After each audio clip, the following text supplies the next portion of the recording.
Morning everyone, সবাইকে ঈদুল আজহার অনেক অনেক শুভেচ্ছা। আর আমার স্টাইলে বলতে গেলে হচ্ছে হাম্বা মুবারক। এই তো সকাল হয়ে গিয়েছে, আমি হচ্ছে চা তৈরি করে নিলাম।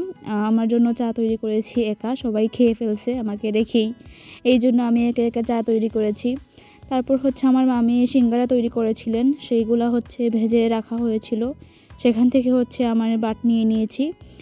এই তো আমি হচ্ছে খাচ্ছিলাম, আমার বাট থেকে হচ্ছে আমার নানাভাইও নেওয়ার চেষ্টা করতেছেন, উনিও হচ্ছে একটা নিয়ে নিয়েছে যে তুমি কি খাচ্ছ আমি দেখি খেয়ে মজা লাগে কি না। তারপর হচ্ছে চটপটি খেয়েছিলাম, চটপটিটা একটু বেশি ড্রাই হয়ে গেছে, ব্যাপার না, আমি খেয়ে ফেলেছি। তারপর হচ্ছে আমাদের চান্দা কালেকশন শুরু হয়ে গিয়েছে, সবাই হচ্ছে চান্দা দিয়েছে, মানে ঈদের সালামি।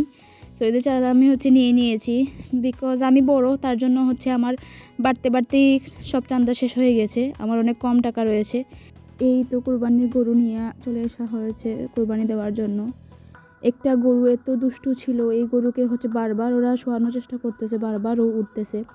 আর এই মুহূর্তেই আমি হচ্ছে ভিডিও করছি, তার জন্য হচ্ছে ভালোভাবে ফুটেজ উঠেছে। তারপরেও হচ্ছে মাঝখানে একটা গাছ চলে এসেছে, এই গাছের জ্বালায় আর হয় নাই।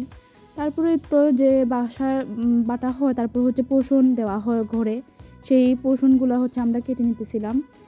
আমি, আমার আম্মু, আমার মামু হচ্ছে কাটতেছিলাম মাংসগুলা। তারপরেই তো পিস পিস করে ছোটো ছোটো করতেছিলাম যাতে হচ্ছে রান্না বসানো যায়। তো আমার মামুনি হচ্ছে অনেক দ্রুতভাবে রান্না বসিয়ে দিছে, দুপুরের আগেই হচ্ছে আমাদের রান্না হয়ে গিয়েছে কমপ্লিট। তারপরে এই তো সন্ধ্যাবেলা হচ্ছে এটা সিঙ্গারা খেয়েছিলাম পেঁয়াজ দিয়ে আর একটা কাঁচামরিচ দিয়ে। এই কাঁচামরিচটা ছোটো হলে কি হবে, অনেক বেশি ঝাল ছিল, আমার কানে দিয়ে ধুমা ছুটিয়ে ফেলেছে পুরো। আর সিঙ্গারাটা ভালোই ছিল, মোটামুটি খাওয়ার মতো। তারপর হচ্ছে প্ল্যান করেছিলাম আমরা একটু বিফ স্টিক খাই।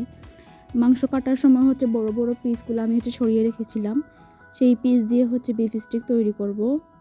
বিফ স্টিক তৈরি করব হচ্ছে সিম্পলভাবে, কোনো টিউটোরিয়াল ফলো করিনি, আমাদের যেরকম ইচ্ছা হয়েছে সেরকমই করেছি। এই তো প্রথমে হচ্ছে চাকু দিয়ে হচ্ছে ভালোভাবে বিফগুলোকে কানা করে ফেলেছি। তারপর হচ্ছে আমরা লেবু দিয়েছি, মরিচ দিয়েছি, গোলমরিচ, সয়া সস দিয়ে হচ্ছে ভালোভাবে মাখিয়ে 5 ঘন্টার মতো হচ্ছে আমরা রেখেছি। তারপর একটু লেবু দিয়েছিলাম, লেবুর খোসা দিলে সুন্দর লাগে, স্মেল সুন্দর আসে এই জন্য। তারপরে এই তো ভালোভাবে হচ্ছে মিশিয়ে হচ্ছে 5 ঘন্টার মতো রেখেছে আমার বোন। তারপরে এই তো আমাদের ঘি ছিল, আমাদের নিজের গরুর ফার্মের, আমার মামার গরুর ফার্মের ঘি ছিল, সেটা তৈরি করার একদিন নিয়ম দিব আমি যদি পারি তাহলে। তারপরে এই তো ঘি দিয়েছিলাম, ঘি দিয়ে হচ্ছে ওগুলোকে ভেজে নিলাম সুন্দর মতো। যে ঝুল বের হয়েছিল বিফ স্টিক থেকে, সেই ঝুলটা একটু একটু করে ব্রাশ করে দিয়েছিলাম। তারপর একটু রসুনও দিয়েছিলাম ফ্লেভারের জন্য। এই তো আমাদের কমপ্লিট হয়ে গেছে বিফ স্টিক। তারপর হচ্ছে আমি প্লেটে নিয়ে নিয়েছিলাম, পরিবেশন করে ফেলেছিলাম।